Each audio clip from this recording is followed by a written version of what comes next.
Hello everyone, welcome back to the Benchwarmers Podcast. In this week's episode, I'm delighted to be joined by Bradford Park Avenue midfielder Isaac Marriott. Isaac, how are you? Good, thank you. Are you? Yeah, I'm also good, thank you. Obviously, we'll get onto stuff for Bradford Park Avenue, but we'll start off where it all began for you anyways. At age 9, all the way at Huddersfield Town. So, obviously, you're 9 years old, you probably also remember this now, because I'm right, you're 21 years old now, aren't you? Yeah, 21, yeah. So, it was quite a while back, obviously, but how did this sort of come about? Were you just playing for a local team and just a Huddersfield scout came to watch you, or...? Yeah, as easy as that was. Just playing for my local team. I was fortunate to have a really good local team. So I was in, I think 4 or 5 of us got picked up from Huddersfield Town, Leeds, the local area. I was involved in that and, never looked back from there since, really. Yeah, and Huddersfield had quite a good academy, but am I right thinking that whilst you were playing for the club, because I know someone right now who plays for sort of the youth team at Huddersfield and they go to a certain college that Huddersfield make them go to. So what was it like for you then going to college whilst obviously trying to focus on creating a career? It was good, to be fair. It was when you start your scholarship at Huddersfield, you have this this alternative route to go down, a college route, which they give for free to obviously have something different to fall back on if football doesn't work out. Which was good. It was a 2-year throughout the scholarship scheme. It was working with Barnsley College, and we just did a BTEC in sport, so that was good. Yeah, sorry, go on. Yeah, we did it twice a week. Obviously, on I think it was a Wednesday all day and like a half day on a Tuesday. That was all it was during the week. But yeah, it was all right. Yeah. Was it just like sport then that you did, like just I don't know what it's called nowadays, just like sports therapy and things like that? It was in just all around sport really, and we also had an opportunity at Huddersfield where they gave us a level 2 in coaching as well, which also was good. We'll talk about the coaching bit later, but they gave us a chance to obviously get one of his coaching badges, which was good as well. So. Yeah, they helped us out a lot, Huddersfield. But I think that college team is throughout the whole of the academies, from in the EFL, I think. Yeah. Obviously, whilst you were actually at Huddersfield in their academy, you knew a lot of players now who've gone on to probably play for Huddersfield or still around non-league level. One of them is, of course, I can never pronounce his name, Romney Crickler, who is now involved in the first team. Obviously, I'm right to think that you played with him in the academy. Yeah, I played. I think Roms came in. I think it was my first year scholar. He's a year older than me, and I played with him for a few years. Yeah.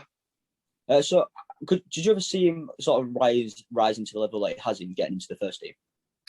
Yeah, I mean, he started off obviously come in. He had a lot to learn to add to his game. He's obviously quite physical, quite tall. He already had all that stuff. He just needed some work, positioning and stuff as being a defender. He came to the club as a left back. Now I believe he plays predominantly at centre back, so he's adapted his game well, and he's a good player, Romney. Yeah, it's good that I've shared the pitch with him. Yeah. And you mentioned there as well how he sort of changed position. Were you always a centre mid? I know people who've been a striker, then they've come to academies and been changed to a left back. So were you always a centre mid? Well, actually, throwing it back to about under 9s, 10s, I used to get played centre half in defence. Oh, okay. I don't know why I hated playing there. I made it clear to the coach that I hated playing there, but I just used to do it just because I just had to do it, and had to fill in sometimes. I always wanted to try and score and be a bit more creative and go forward. I always hated it when everyone was bombing up the pitch like you do when you're a youngster, and I had to be the one that stayed at the back. But yeah, it was still a good learning curve even back then. But obviously, I'm not the tallest, so being a centre half now would be very difficult. Yeah, but in under 18s and under 23s when I was at Huddersfield, I filled in at right back and left back, so I can also play there. But yeah, my position is anywhere in midfield. I can even this season at Bradford, I played the number 10 position every game that I've started. So it's been new for me that, but yeah, I can adapt anywhere really. Yeah. So would you say that you'd still feel comfortable nowadays going defensive Bradford Park Avenue? Yeah, probably right back or left back. I could fill in. Yeah, I could play anywhere really. Anywhere you ask me to play, I'll do it. But predominantly midfielder. But I don't mind the full backs. Yeah. Yeah. So another player as well who you've had a good relationship with, I believe, You've been to a few clubs together, such as Huddersfield and Larne FC. We'll get onto in a bit. But Dom Terr, I believe he's now at Halifax, I think. Yeah, Dom's at Halifax, yeah. Yeah, so what's it like with him then? Because obviously you've known him for quite a while. Yeah, me and Dom have been, we played together since he was about 14, 15. I think he came in from, he was in a trialist game actually. And he played against us and he did well and got a contract. And he's been the same. He's similar to me, very hardworking, very lively, very energetic on the ball. And he's same off the pitch, really good mates, best mates. Keep in touch a lot off the pitch, very close with Dom, and he's a good player. So making that transition to Ireland, I couldn't have asked to be with anyone, go as a mate, and it was good. Enjoyed it with Dom, yeah. And obviously, while working in the academy, you worked with Lee Bromby, who I'm not too sure if he's still the academy manager. Actually, I probably should have said that before. But what's it like then working under the academy manager? Because obviously they're not the first team manager. So whilst you do want to impress them, obviously you want to impress the person a bit higher up. So what was it like working under Lee Bromby? Well, actually, Lee Bromby was the one when I was 16. I remember him always saying that because at 16 it was a bit of a weird age for me. Like I hadn't grown like everyone else. I wanted physical, and I think it was looking for the route that I was actually going to leave Huddersfield at one point under who I was under. But I remember Lee coming to watch me in a game just on a Saturday morning, and I think he was going down the route that they were trying to like look at me to see whether to offer me. And Lee Bromby told me that he saw something in me, and he was the one that was like, he really pushed for me to get a scholarship at Huddersfield. So I'm forever grateful for that. And then I worked under him for all my scholarship and all my pro days at Huddersfield. I worked under him. So I learned a lot from Lee. Yeah. He's now, I think, the director of football at Huddersfield. So yeah. Oh, is it? Quite well, yeah. Do you still keep in touch with him then if he's helped you out quite a lot? Not really, but I know that if I need anything, need any advice or anything, I can always drop him a little text and he'd come back to me. Yeah, but don't keep in touch with him as much. But it's And then whilst at Huddersfield, you did make the step up to first team football at Brighouse Town. How much of a step up was it for you personally from sort of a youth level to more of an adult football then, especially if you say like you hadn't grown as physically as much as you wanted to? Well, that first game when I played for Brighouse was a massive eye opener for me. I'd never experienced football like it. I was used to playing out from the back, playing on nice pitches, having playing 1-2s around, playing one touch, two touch here and there, and then at Brighouse it was just. I remember like the first 20 minutes, I don't think I touched the ball. Honestly, it just kept going from back to front, just picking up second balls. But then, as the games started to open up and the more games I played, I really enjoyed it at Brighouse. I enjoyed it, it was good. Play with a few good players that have moved on to bigger and better things there as well. So it is a good place to start your football if you're ever worried about dropping down and wanting to come back up. It's not a bad place, Yeah. Did they play you in midfield then, or was you in a different position? Because obviously for midfield, it's quite a combat sort of role. Yeah, I did play in midfield. I learned even back then that I needed to be a lot more physical, be a lot more aggressive, and that came into my game from then. I remember playing on the wing a few times there, just to play around, and it was different going into a men's changing room. Obviously, there's big characters. It's a lot different from being at youth level. People are playing for 3 points. It matters to them. There's obviously like it's a big release for a few players, from working during the week and stuff, and they're big on the football. So it was really good. Yeah, I enjoyed it. Yeah, and that actually leads perfectly to the next question then, because I was going to ask sort of obviously like you mentioned there's a lot of players there who do work during the week. While you're on loan at Brighouse, were you still at college or had you moved on to like getting a job and things like that? When I was at Brighouse, no, I was on loan from Huddersfield, so I was still going to Huddersfield throh the day, just doing my normal thing, but training with Brighouse and obviously playing with them. So it was just still at Huddersfield. Yeah. And your next move came a bit out of nowhere, really, but to Northern Ireland to join Larne FC. How did that move come about then? Because am I right in thinking that Larne and Huddersfield have got quite a good connection, I believe.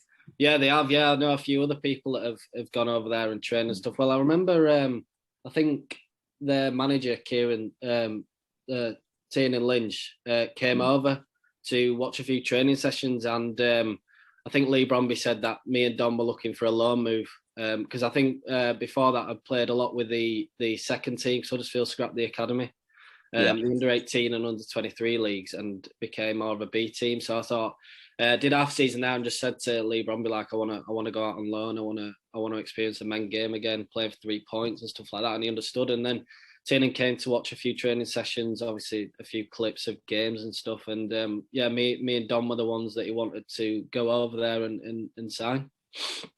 How difficult was it then to obviously move to a Northern Irish league? Did you have to like move house or anything like that, or just to adapt? Yeah, it was massive. I remember.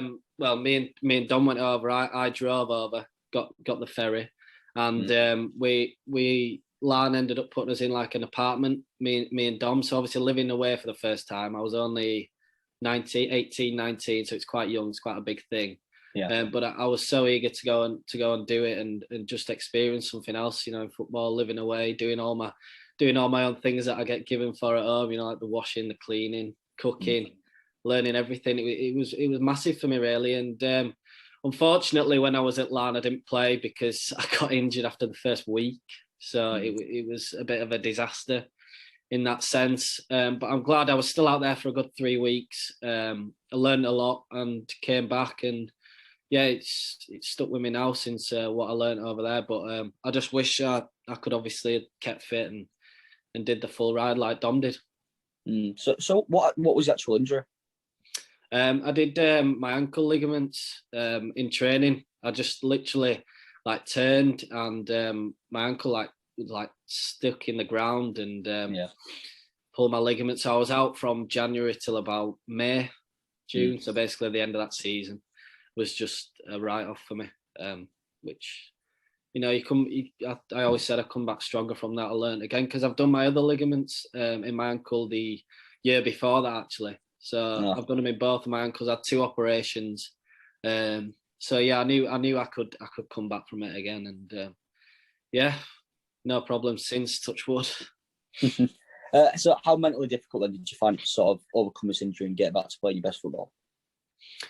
It was tough. I'm not gonna lie. It was quite tough because obviously that opportunity that I had got taken away just due to injury.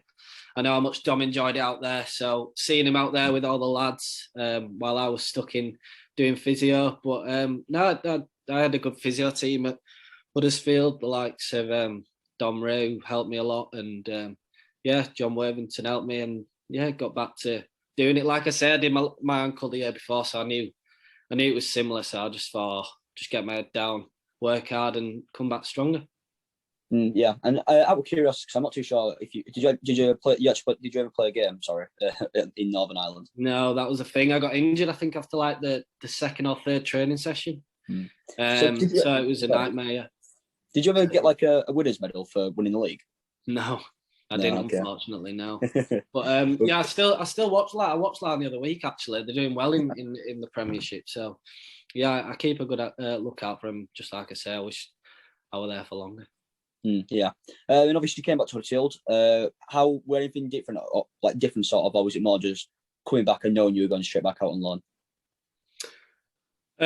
Talks was that I didn't want to play 23s football any longer. I'd done all that. I think I was obviously there for my first 2 years as a scholar. Then when I went to Ireland, I got offered a pro for 2 years. So I signed a 2-year pro.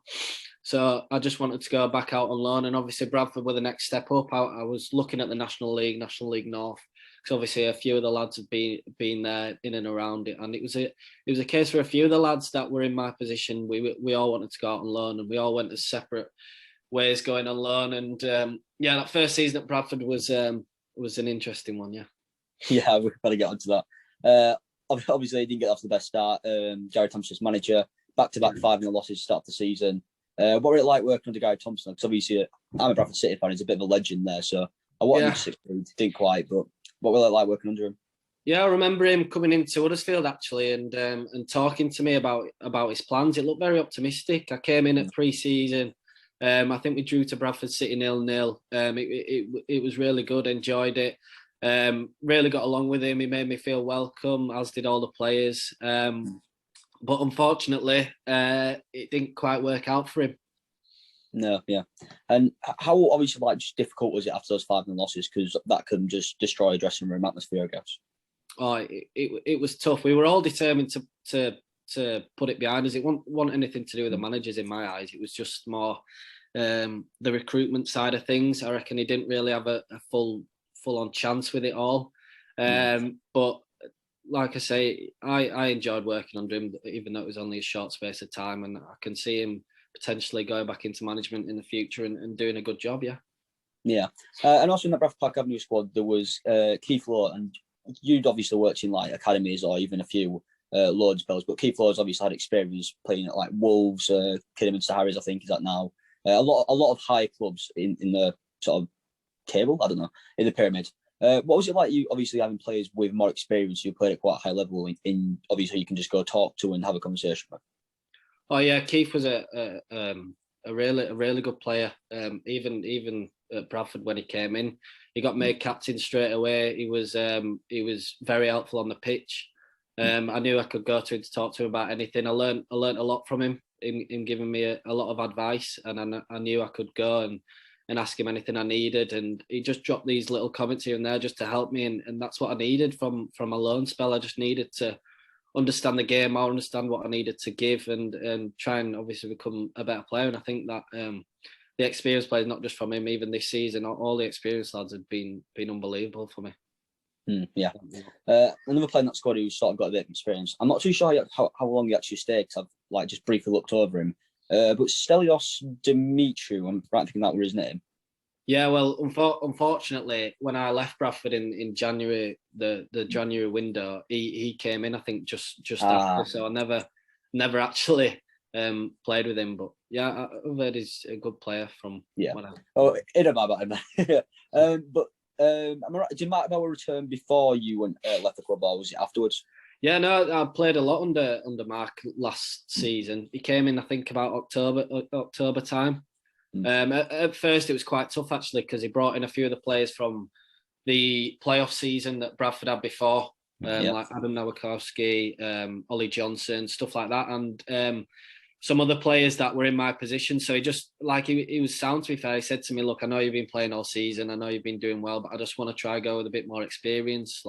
With the position he was in, I was like, "Oh, obviously I wanted to play, but I was like, all right, yeah, fair enough. I'll just wait for my chance." And it never really came for me that season. I played a few times, I think like 6 or 7, but in January I just Huddersfield just said, look, you need to be going back and playing games. That's where I went to Warrington, and then played a few there, and obviously COVID hit, so it was just a bit like that was it really.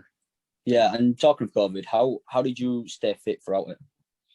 I was still at Huddersfield, so they were great with me. They were giving me Zoom calls every day. They were giving me a program to stick to. Fortunately, I've got a few weights at home, so I kept busy by doing them. And yeah, that was it really. I know there was a lot of challenges in lockdown, like quickest 5K, quickest how far can you run in half an hour and stuff like that. So there was a lot of stuff, but like running and stuff on your own gets it gets a bit sick after a while, but you've got to stick with it, and you've got to do it. That's like the position I'm in now. I've just got to keep staying fit, and I feel like I'm doing that. And it is tough, but we're gonna get through it. So we'll move on to the season then, and where the start season you obviously signed a pre-contract agreement with Bradford Park Avenue. How sad were you to be leaving Huddersfield after being there for so long? I was sad, but I knew it was the right thing to do. Obviously, I was speaking to Emery Humphreys, who's now the academy manager there, and he just said like it's we'll just agree to let you go at the end of the season, and I was fine with that. It was just going to be different going into obviously there was COVID at the time, so I didn't really know what options I had, and I know Bradford was keen to sign me. Mark was very strongly thought of me and wanted me to come back, and at the time I thought let's give Bradford another go. They seem to have brought in a few good players. We'll just see how it goes, and the main goal obviously is to try and get back into full-time football. But like this season has been one of the best seasons I've had since forever. But that was strange to me, because I've obviously dropped out of full-time football. Yeah. So I didn't know how that was going to be, and I've enjoyed it so much this season. Yeah. And obviously the way I actually just managed to get to interview you was through the BK Management sort of sports agency. How much does it help then as a sort of young non-league player to have an agent? Yeah, it's massive. I mean, Tom and Nick who work at BKM, they've been unbelievable for me. They sorted out my Bradford deal, and they're constantly in touch with me, and also my dad as well, which is quite a big thing to keep in touch with the family. And yeah, we keep in touch quite a lot. I mean, before COVID, I used to go and meet up and have a coffee or whatever with them. And yeah, we're always in touch, talking football, talking anything really. We have a good relationship, yeah. Yeah.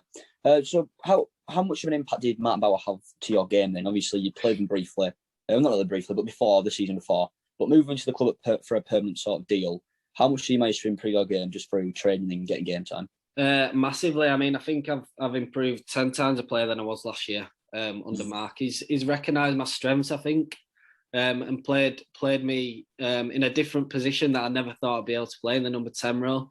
He recognised me for my off the ball, my press and my aggression, and wants that higher up the pitch to win the ball back. And not as much for my goals, as you might know, I haven't scored this season, but I've got into a lot of positions where even now speaking to Mark, he says next year you'll get in a position you'll score double figures without a doubt, and hopefully that's what I need to do to take it to the next step. But like I say, he's recognised my strengths, realised what I need and how I can help the team, and Mark and Danny Boschel have really helped me a lot. And you are yet to get your first goal, but do you have a sort of celebration planned out for when it does eventually come? No idea yet. I'll probably just run and jump into the crowd next year when fans are back.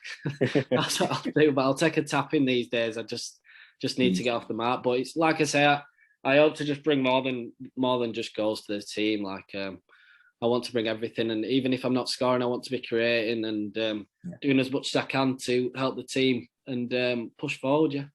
Yeah. Do you not fancy yourself on sort of like free kicks or penalties or anything like that then, just to try and get the goals up? Well, no, I had my chance this season. I don't know, but I mean penalties. I've always I don't know why I've shied away from them, but yeah, I mean if I need to take a penalty or free kick, I'll try. I always practice them in training, but they don't go as well as I hope. All right. And last, obviously, at your Lord's Bell, they had a grass pitch, but this season, Bradford Park Avenue upgraded to like a 3G sort of pitch. Yeah. How was that sort of changed your game? Because obviously, it's a bit more difficult to do slide tackles. You can get can you get injured a bit more easy on it? I'm not too sure. But how has it sort of affected your game? Well, it was a big thing for me signing there, to be honest with you. It was a good thing this time last year, because the pitch at Bradford weren't the best. It was just all torn up, and it needed a lot of work doing to it. So we couldn't really play football, which suits me more. So with a 4G pitch, it's obviously flat and you can play your stuff on it. But like you say, yeah, you've got to in the heat of the moment though, you don't really think about slide tackle. You just regret it the day after on the night when you're getting in the shower and it stings. But like anything to do with injuries, sometimes you get the odd achy back or achy knee, and I do think that's from the Astro. But I think it's unbelievable that Bradford can afford to bring in a pitch like that, and it's definitely helped us this season massively. And one man who was unfortunately now moved on but had a great season at Bradford Park Avenue was Lewis Knight. How pleased are you for him to get a move to full-time football? Oh, really pleased for Knight. He's a really good player. Yeah, I really enjoyed playing the last 2 years with him. He was one that really took to me off the pitch. We were good mates, me and Knighty. He deserves his chance. He's been unreal for the last 3 seasons, and his goals goals to game weren't great for the last 2 seasons. But I think this last season he scored, I think 11 in 15 or something. It's been unbelievable. Yeah, he really deserves his chance, and at Notts County he'll definitely prove to be a very good signing for them. Yeah. And it sort of happened before, obviously, the season was null and voided. But how much of an impact has Will Longbottom had on the squad since he came in? Because I believe I'm not too sure if he scored yet, but I saw he came in. Obviously, he's had quite a decent career, played at Doncaster and Morecambe. How much of an impact has he had on the squad? Yeah, Will's a very good player. He was playing right wing, I think, for us. I think on his debut, he got, 3 assists against York. Unfortunately, I was injured start of December when he came in. I was injured for about 6 weeks, so I haven't really played too much with him. I was obviously getting rehab and treatment, but he seems a good guy. And I think when I came back against Boston, he scored he has scored. He is a good player, Will. And hopefully I'll be playing with him again soon, because that's what I'd want to do. Yeah, I recently spoke to Thomas McStravick, obviously the academy manager at Bradford Park Avenue, and he mentioned you, Lewis Knight, and Matty Downing all helped out with the academy and sort of the coaching there. Is this something that you enjoy and would be interested in getting into when your career obviously does eventually pan out? Yeah, definitely. I mean, well, having my coaching badges from my time at Huddersfield, I mean, I've thrown myself in at the deep end this season where I'd never coached a team before. I'd never had any experience of it. And Thomas has thankfully given me 2 nights a week to coach the younger kids. Obviously, COVID's hit and I haven't been able to do it as much as I'd like to. But yeah, I've enjoyed doing it. It's been another great experience that Bradford have given me. So I'm forever grateful, yeah. Would you be interested in becoming a manager when you're older than, or do you think you just stick to perhaps being a coach? Either. I mean, I do love teaching the younger generation a lot of the things that I've learned. Even though I'm still young, I've got a lot to learn. I think by the time I'm 35, 36 when I've retired, I'd love to give coaching a go. Yeah. And sort of the last thing on Bradford Park Avenue then, how are you excited for fans to return? Because you had a little taste of them last season before eventually COVID hit and stuff like that. But so you know what they're about. You know how good they can be. How excited are you for fans to return? Oh yeah, I can't wait. It changes the whole football game in general. I mean, we've got a loyal group of fans at Bradford who you get to know personally. From being at all the away games. I remember last season they even got on the coach a few times and we just have a good chat. And I can't wait for the fans to get back in, and hopefully they've enjoyed what they've seen this year. I know I've seen a lot of comments on social media saying that it's been one of the best teams in the National League now to watch for entertainment wise. So hopefully, but when the fans come back in, we can give them it again, and hopefully we can push on and hopefully do something good next year.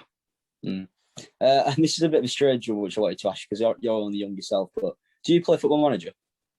I have done, yeah. Well, on my phone I used to, when I was 14, 15, used to go on it all the time, but not as much now. But yeah, I used to go on Football Manager a lot. All right, because they recently give you an upgrade and they put you in like into more defensive midfield position. That's what, because I never knew you actually played attacking mid before today. Who's been watching me then? And then the last thing then sort of from me, I ask everyone who comes on the podcast this, but what club do you support? Huddersfield. I'm an Huddersfield fan. Okay, fair enough then, fair enough. Yeah. What are your thoughts on the season in terms of how you're going? At Huddersfield? I mean, well, not great to be honest with you. I mean, they've had a lot of injuries. I haven't been able to watch as many games as I used to. Obviously, when I was at Huddersfield, I used to watch them all the time, and that's when they got promoted to the Premier League, which was unbelievable. And unfortunately, they didn't really kick on from being the Premier League, which is what I always say is it's a bit annoying. But when they've dropped down, they haven't really seemed to get back up there. But they've got a lot of good players there, and they've got a good way of doing things. I know the academy is quite big there now. So obviously a lot of people that I used to play with are getting the chance. So I'm happy to see that, yeah. And hopefully they can stay up this season and kick on next year. Yeah, definitely. I think that's going to bring an end to this week's episode of the Benchwarmers Podcast. As usual, I'd like from my guest, Isaac Marriott. Isaac, thank you for joining me. Thank you, mate. Thank you for having me. And we'll see you all next week.